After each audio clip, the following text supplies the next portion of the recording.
It's Sunday morning. That means it's book review day. Saturday morning, book review day. For God's sake. Right. Okay. So I came across this guy called James Sinclair on TikTok. And I believe that I know every entrepreneur, every high value entrepreneur in the country, not know them, but I know of them because I read so many books, etc. And all of a sudden, this guy was going around interviewing people, had his little backpack on, and he's interviewing people. And I was like, I didn't know if it was a joke or what. I didn't know what it was. I had no idea. I've never heard of this guy before. He started interviewing people and about businesses. And he was asking questions about coffee shops and McDonald's, how much do they earn and stuff like that. I was like, okay, I like this shit. I love it. It's on TikTok.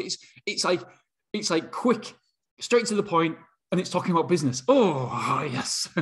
Ticks every single box for me, scratches every single itch. And I'm like, right, okay. So I go on his profile. I start watching more and more and more. So I think, who is this guy?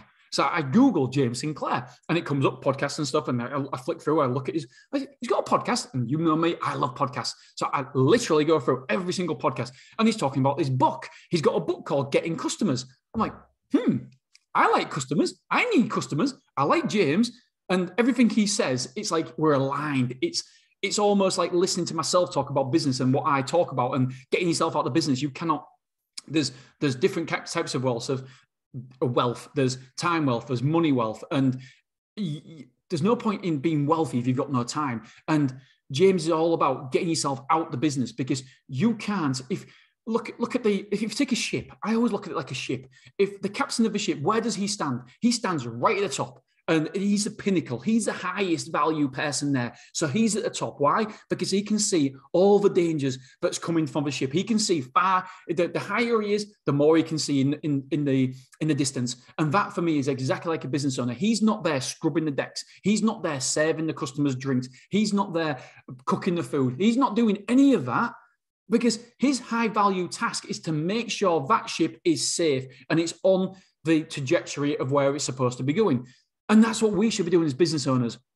And so when I started listening to him, he's like, that's exactly my thought process. And I believe that the smaller the business, the less people think like this. The higher the business, the more successful the business, the more people start to think about this. So I was so excited about listening to James's book, Getting Customers.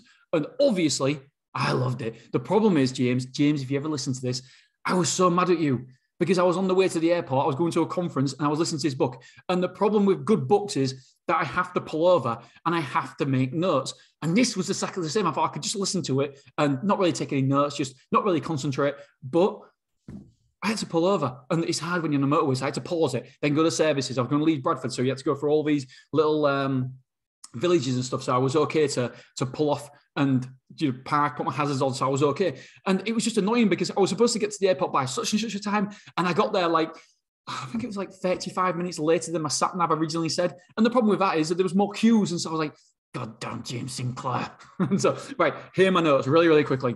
Right, ACV. Every business should know this. Average customer value. What is your average customer value? Dead straightforward to calculate. It's revenue divided by customers.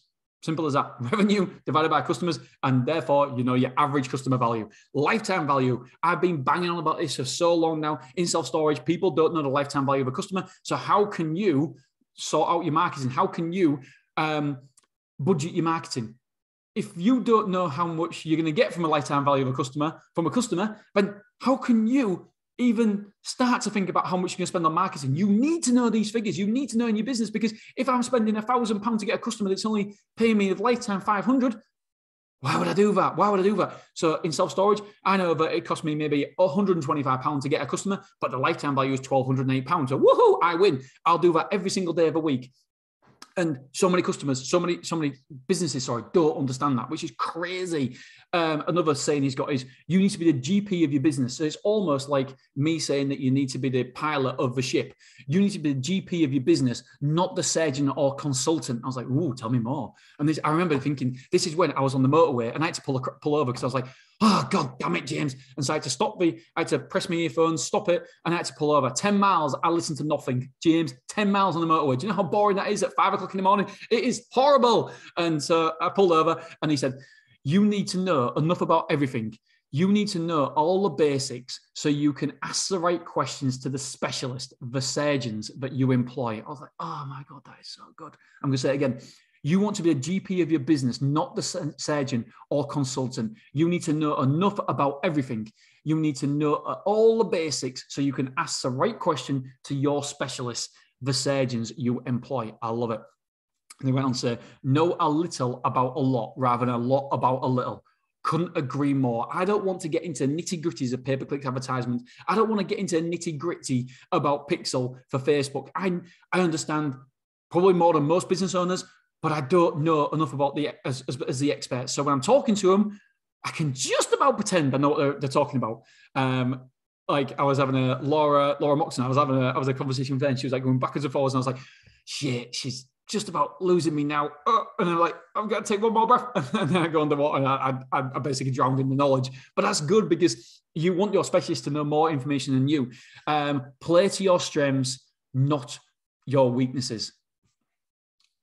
How long have I been saying this? I was talking to my auntie the other day, and she says, what do you think the most important thing is in business, in why that you've gone in the trajectory, I hate saying a big trajectory, but being more successful over the years? Simple. I forget my weaknesses. I don't want to know my weaknesses. I hire for my weaknesses. I want to be world-class at one thing in my business. If I'm world-class, if I'm professional at that one thing, if I'm national standard, whatever, then the rest of it doesn't really matter. I can employ for that as long as it's high-value tasks and I'm okay. So I 100% agree.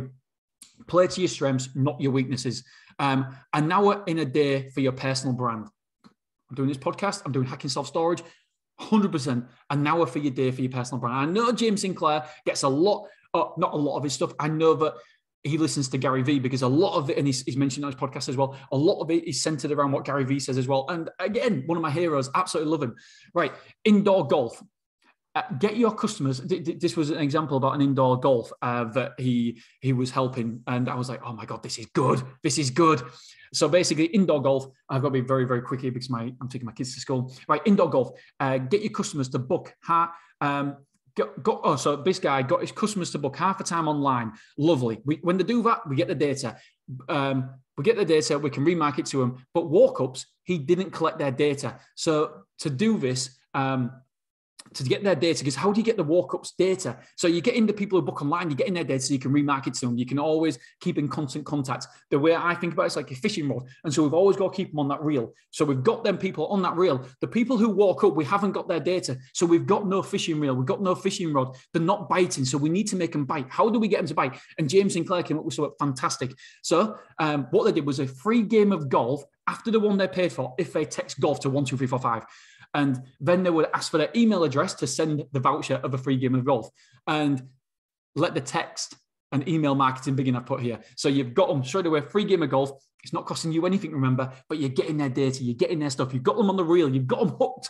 They can't get away from that hook unless you unsubscribe, of course, but then that's your fault, not theirs. And if they unsubscribe, that's good because you don't want people who are interested in your products. So anyway, so we've got them on the hook. So now we've got the online people and we've got the walk-ups as well. So we've got both people hooked, and then we can draw them in when we need to, and we can draw them in when we need to. We can offer them free, free game of golf or 2 for 1 or whatever. You can keep talking to them about golf. You can do so much. Love it. First, email and text marketing. He said you've got to defrost the relationship.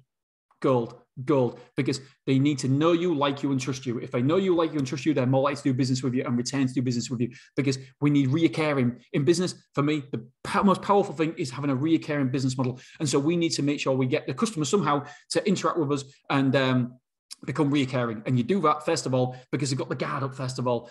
I can't believe how high energy I am in this one. It means so much to me. I really, really like it. So the first email and text that your marketing does, it has to defrost a relationship. Never wish marketing was easier. Wish you were better. Fuck. Brilliant. Absolutely brilliant. Why is that so important? It's because the barrier to entry then becomes tougher, bigger. And so therefore, if marketing was easy, you'd have more competition.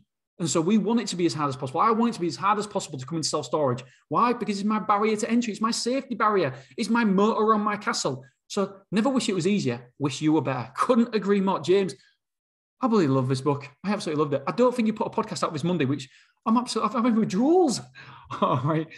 Anyway, that was probably the longest book review I've done. Really enjoyed it, and thought it was a fantastic book. And he said he's going to write more books, so I can't wait for that. And I'm supposed to be going on this podcast, and I haven't actually got back to him yet. So it'll be good. I'm really looking forward to having a conversation with him.